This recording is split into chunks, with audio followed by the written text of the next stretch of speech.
السلام عليكم ورحمة الله وبركاته. ازيكم يا حبايبي؟ عاملين ايه؟ يا رب تكونوا بخير. النهارده ان شاء الله هنعمل مع بعض ايس كريم بالبلح. هنعمله بطريقة سهلة جدا وبسيطة والطعم فعلا تحفة. احلى واطعم ايس كريم بالبلح هنعمله مع بعض.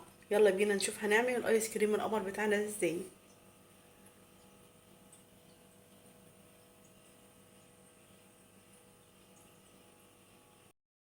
يلا نبدأ مع بعض. بسم الله وعلى بركة رسول الله. اللهم صل وسلم وبارك على سيدنا محمد وعلى آله وصحبه وسلم. أنا معايا دي حوالي كوباية بلح اللي هو الأسمر أو البلح الرطب.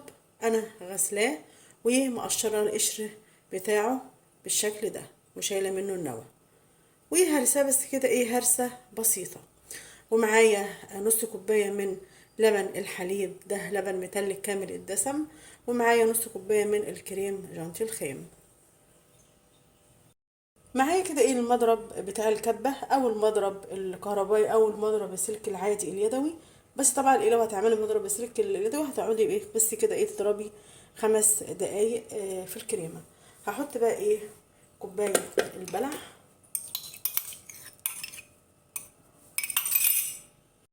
ونص كوباية الكريم جانتي الخام، وهضيف عليهم معلقتين من اللبن البودر.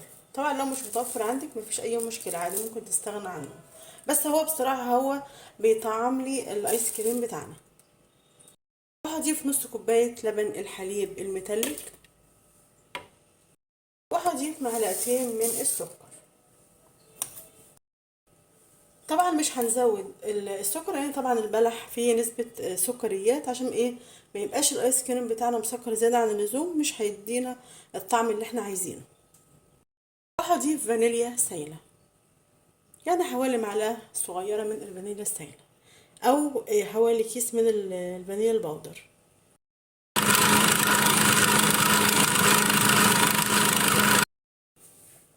هنفضيها بقى في العلبة.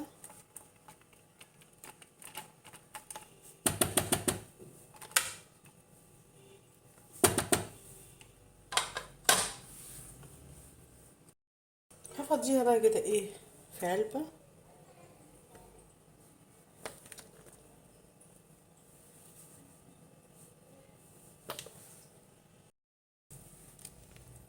ما شاء الله تحفة، القوام والريحة في منتهى الجمال.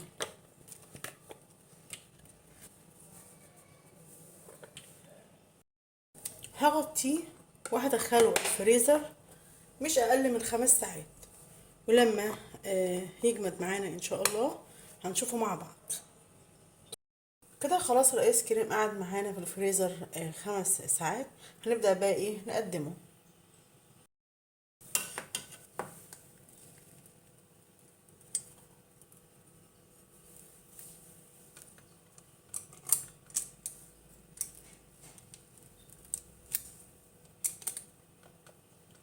ما شاء الله تحفة.